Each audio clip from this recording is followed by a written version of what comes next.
On our last television program, we began to explore Daniel chapter 7 and suggested that the three beasts that rise up out of the sea might represent end-time nations, though theologians in ages past have considered the lion with eagle's wings to be Babylon, the bear to be Medo-Persia, and the leopard to be Greece under Alexander the Great, and finally the fourth beast, dreadful and terrible, to be the Roman Empire with its eventual emergence into a world empire of the end time. Gary Stearman and I have considered the possibility that these might point directly to the end time, and so Gary is here to continue our discussion of Daniel chapter 7. And the reason we came up with this idea is for one simple reason. We read the fine print, and the fine print is in Daniel 7:17. These great beasts which are four kings which shall arise out of the earth. Now, J.R. shall arise puts this future to Daniel's time, because the first beast, Babylon, had already arisen. Therefore, the lion with eagle's wings, yet to arise, throws this whole thing into a different perspective. And so we suggested that the lion with eagle's wings that's given the heart of a man fits modern Israel.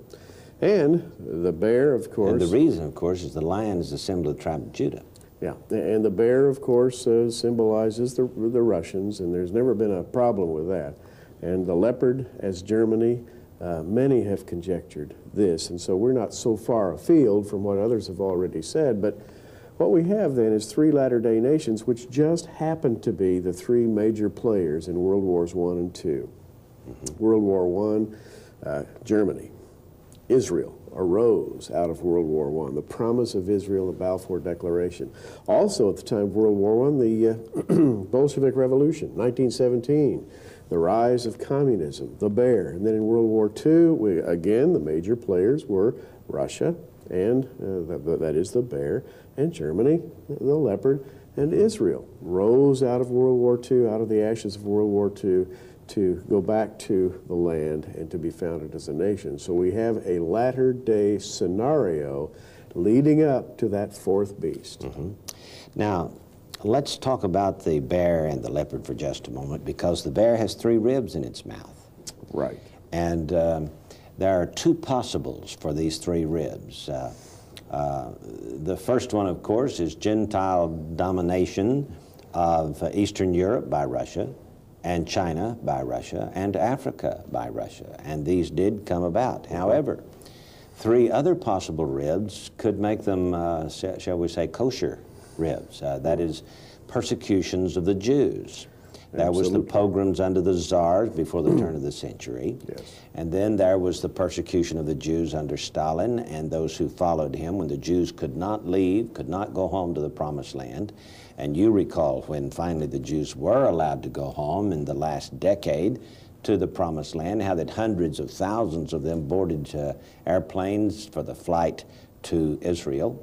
And then this third rib in the mouth of the bear could be the Battle of Gog and Magog, for that it will be the third and final attempt of Russia's persecution of the Jews. And by the way, if you keep up with news from Russia today, you will note that many are talking about a whole new series of Jewish persecutions in Russia today. The Russian nationalists, the old communists, are rising in power, and the Jews are running scared. I've got to tell you, this is in all of the major news releases from Russia. So that third rib, or third pogrom, is visible already. Yes. Now, we contend that the leopard represents Germany. One reason is the German tanks today are called leopards. And this then is the symbol of Germany. Even in World Wars I and II, the tanks were called panthers, which is a near kinsman, kin to that leopard. We see the four heads and the four wings as representing the four Reichs. The first one under the Holy Roman Empire, the second one under Otto von Bismarck, the third Reich under Adolf Hitler, and the fourth Reich being its main occupation during the coming European Economic Union. And by the way, today, as we make this program, We happen to be filming this on the 28th of September, 1998. We have Gerhard Schröder, just elected as new president of Germany, a powerful, powerful man. Many are saying that he will eclipse Helmut Kohl, because Kohl had a political position of being rather pacifistic and a go-along, get-along kind of politician, where Schröder is a rabid left-wing social democrat who has publicly stated that he is for German control of the economics of Europe. So he's a man to watch, J.R. Right. Now, let me suggest that Daniel chapter 6 was placed in there before Daniel chapter 7 to show Daniel in the lion's den, to typify Israel in exile and in persecution. And then, of course, comes the lion rising up out of the sea of humanity, born on eagle's wings back to the promised land, and then the wings are removed, and man's heart is given, that is, the nation is given life. This is Israel, the first beast. Now let's go to the fourth beast and take a look at it, because this fourth beast has 10 horns. It does indeed, and let's read about the fourth beast. In fact, we have two views of the fourth beast in Daniel chapter 7. The first is in the 7th and 8th verses. After this I saw in the night visions, and behold, a fourth beast, dreadful and terrible and strong exceedingly, and it had great iron teeth. It devoured and brake in pieces and stamped the residue with the feet of it, and it was diverse from all the beasts that were before it, and it had 10 horns. I considered the horns, and behold, there came up among them another little horn, before whom there were 3 of the first horns plucked up by the roots. And behold, in this horn were eyes like the eyes of a man, and a mouth, speaking great things. Obviously, the little horn is the Antichrist. Our question now is, who are these 10 horns, and who are the 3 that are brought into submission, which we gather from the other verses about these 3 and how the little horn subdues them or plucks them up by the roots. They are brought into submission. Let's take a look at the possibility. I have here to my right a map of the world as it appears in Route to Global Occupation by Gary Carr, written some years ago. And this comes out of a document prepared by the Club of Rome entitled Regionalized and Adaptive Model of the Global World System. And the world is divided up into 10 political economic regions, which, according to the original document, refers to them as kingdoms. Since then, it's been changed to political economic regions. Now, I want us to take a look at these for just a moment. We know that the United States, Canada is one. Mexico through South America represents another entity.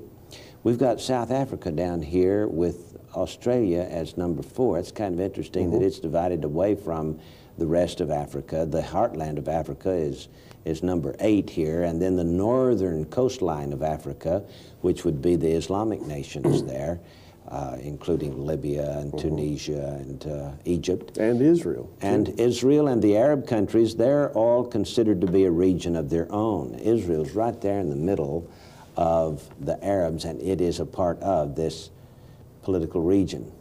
And then, of course, India and down into the islands of the Philippines would be another one. China would be another one. But here's this great big one, including Russia here, as one economic region. Now, I want you to notice that the Antichrist subdues 3 kings. Now, is it possible, Gary, that these 3 could be 3 of those political economic regions? Well, J.R., if in order for him to consolidate his power, one thing is obvious: he has to show people who's boss. And we see that in Revelation, that in fact he does. And other places that he's mentioned, he really stands up and exercises his power. Daniel later calls him the willful king. And he's constantly in combat against the regions of the world. Now, quickly, and we got a break coming up, and after the break we're going to go into detail on this. I would say, in answer to your question, J.R., that he would probably go for the powers. the three of the most powerful regions he would want to subdue. Especially those that are providing the world the most instability. Yes. And we're going to show you on the map those nations that have created the most instability in this century, and I think you'll be less than surprised when you finally see who they are. So we'll be back in just a moment. Don't go away. Who are these three kings that are plucked up by the roots? Well, it's very possible, Gary, that they are the three nations that are listed here in the opening verses of the chapter. Yes, that it would be is. the lion, the bear, and the leopard. And that being the case, J.R., it just makes perfect sense because the Antichrist is going to have to subdue, shall we say, the troublemaker nations. Now, in this century, in this world, if you look at World Wars I and II, the troublemakers, the center, I guess you could say the focus of difficulty has been Germany, Russia, and Israel. The Israelites, modern Israelis, are the thorn in everybody's side. Germany has desired to rule the world. Russia has desired to rule the world overtly. Now, other nations might have that dream. China might dream of ruling the world, but they've never really openly declared that they would and tried to do it. The United States certainly never has tried to rule the world. Only Germany and Russia have said, we want to rule the world, and only little Israel, which is, by the way, God's timepiece for this century, only little Israel has sort of stood up and been a thorn in their side. And Israel will rule the world. That's right. That's in God's plan. So let's look at these kingdoms for just a moment. Here's Russia, and I can imagine the Antichrist would have to put Russia's house in order to bring about this new world order, a global government, yes. this global village, or mystery Babylon, as we shall call it. So the economic house of Russia has to be put in order. Do That's right. you suppose that is a viable possibility at this point in history? J.R. I mean, does she need it? they need to be put in order. As a matter of fact, they have no economy. They have nationalists and old communists vying for leadership, and yet they still have that deep desire to rule the world. And somebody named Gog is going to be pulled into the center of the fray. Okay, now the second nation that we've got to focus on would be Europe. And Europe is presently putting together a new world power of its own. That's right. With the euro dollar and with all of the nations moving toward one currency. And one of the main players in this is Germany, of course. It's no secret, J.R., that Germany wants to be the controller of the European economy. They want the bond market, international market, to control the euro. And there's just no secret about that at all. There's a contention between Germany and England for this honor, but Germany seems to have the clout. Well, England hasn't even decided to accept the euro. That's right. Currency yet. And so we've got a conflict here that's got to be resolved and bring them into line because they're going to be the big dog on the block, you see, outside of the United States. If anything happens to us, Europe is going to emerge, and they don't have the debt that we have. And when the euro dollar becomes a viable currency in a few months or years, it's going to be more powerful than the dollar, and there are going to be a lot of countries that are going to switch over from the dollar to the euro as the basis for the world economy. So they have to be put into line, don't they? They certainly do. And then above all, and we have also on this map the region here that occupies the center of the map, really, J.R. Point that out because... that would be Northern Africa, Israel, and the Arab nations. And you know, the fascinating thing about this is there's a conflict going on there that the Antichrist is going to have to resolve. That is correct. He's going to have to come in, J.R., and he's going to have to break the power of the Holy Land, shall we say, so that it ceases to be a problem. And essentially, that's where he will go to declare himself finally as God. That's where he will set, according to Daniel, his palace will be set up right there in that region. You know, it's interesting that it says that he plucks these three up by the roots, and in him are eyes like the eyes of a man and a mouth speaking great things. In other words, this is the abomination of desolation when he goes to Jerusalem and declares himself to be the ruler, not the Palestinians or the Israelis as we know them today. And by the way, Islam plans in the next century to fulfill the will of Allah to make the whole world Islamic.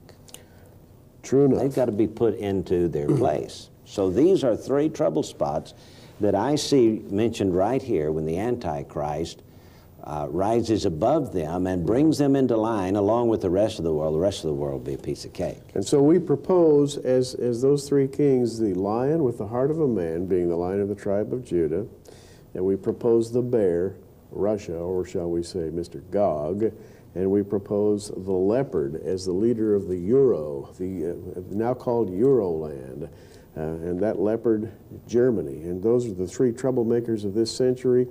And J.R., I find it fascinating that the very next verse, after we're talking about the fourth beast, is a vision of Daniel, the 9th verse. I beheld till the thrones were cast down, and the Ancient of Days did sit, whose garment was white as snow, the hair of his head was like the pure wool, his throne was like a fiery flame, and his wheels a burning fire. Now, this is the setting. At the time all this happens, when those three kings are plucked up or subdued. Then you're saying that the opening of verse 9, I beheld till the thrones were cast down, that these thrones are the three regions that have to be brought into line by the Antichrist before the Lord sits upon his throne of judgment, as we see in Revelation 4 Absolutely. and 5. Yes, which would give us a time line. This is a pre-tribulation event here. It would be a pre-tribulation event.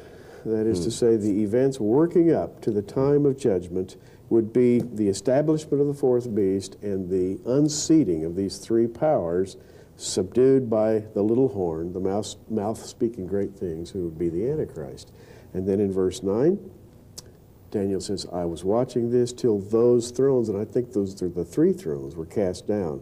And then we have the judgment beginning, which would be the tribulation period. Now, this sounds a little radical.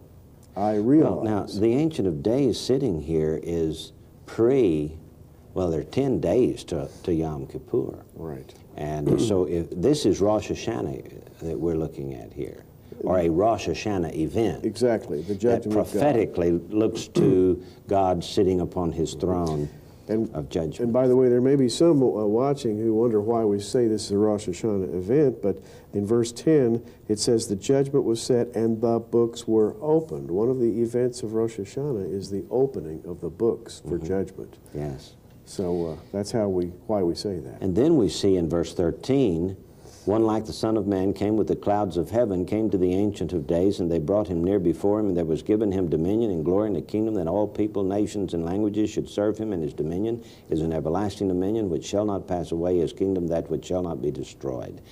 These are the events typified by the days following Rosh Hashanah. That is the 10 days of awe, Yom Kippur, followed then by the Feast of Tabernacles. These are the autumn season festivals.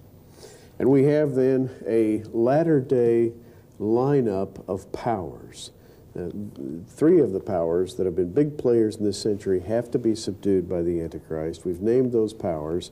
And J.R., over in verse 24 of the 7th chapter, we come to the fourth beast. It says, the 10 horns out of this kingdom are 10 kings that shall arise. Another shall rise after them. He shall be diverse from the first, and he shall subdue 3 kings. Now, this is a widened explanation or a broadened explanation of what we have just looked at. And I think this is talking about the events right at the first half of the tribulation, just preceding perhaps, or moving right into the first half. Now the question is, how close are we to all of this? What is happening today? Let's take the first beast, the Lion of Judah. Benjamin Netanyahu and Yasser Arafat both met with President Clinton this morning, the day that we're producing this program. That's right. And there seems to be a compromise in the offing to try to stave off the inevitable result of conflict. That's right. And by the way, the so-called Oslo agreements really are European. They come out of Oslo through London, through Madrid. They're backed by the Germans. And Maastricht. And Maastricht. And Maastricht, that's right. So they are a European event. And The European peace treaty, which I think is a false peace treaty, against Israel is there for the purpose of subduing Israel so that there won't be a conflict between the Israelis and the Arabs. Pacifying Islamic oil. That's right. The oil interests, I think, are the featured interest over there. So this first beast problem is being solved as we speak. At least they're attempting to solve it. We don't know what the final outcome is.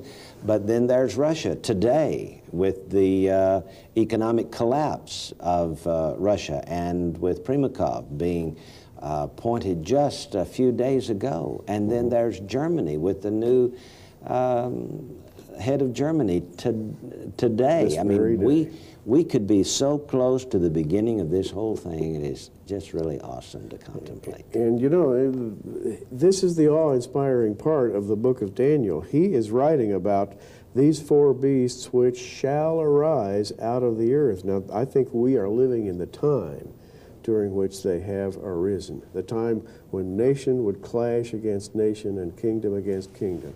And these are the times when Jesus spoke of that would lead to the ultimate abomination of desolation.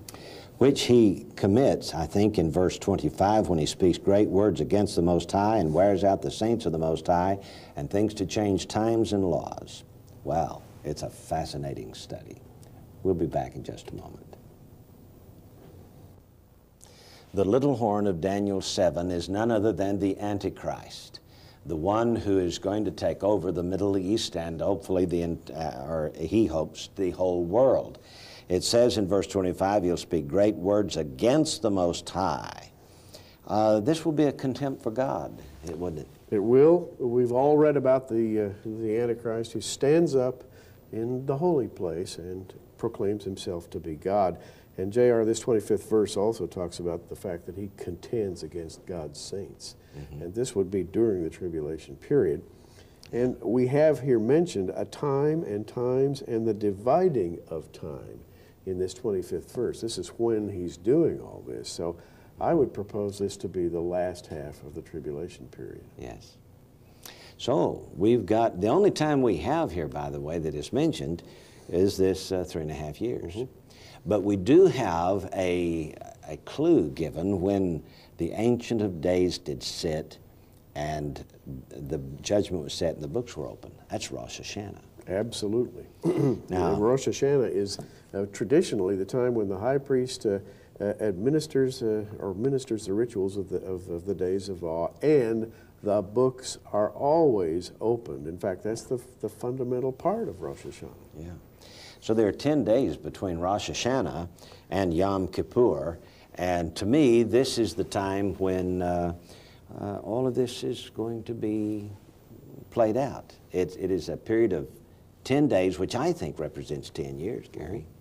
And these last 3.5 here represent the last 3.5 of the 10 days. Yeah, and that being the case, we could be very close, J.R. Fascinating.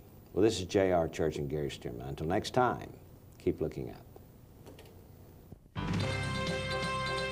Prophecy in the News is a viewer-supported ministry sponsored by our many friends across America and in your area. For your gift of $10, you can receive a special edition of our current programs on audio tape. Or for a gift of $20, we'll send you our programs on videotape. For either order, add $3 for shipping and handling, and to order, call the 800 number on your screen right now.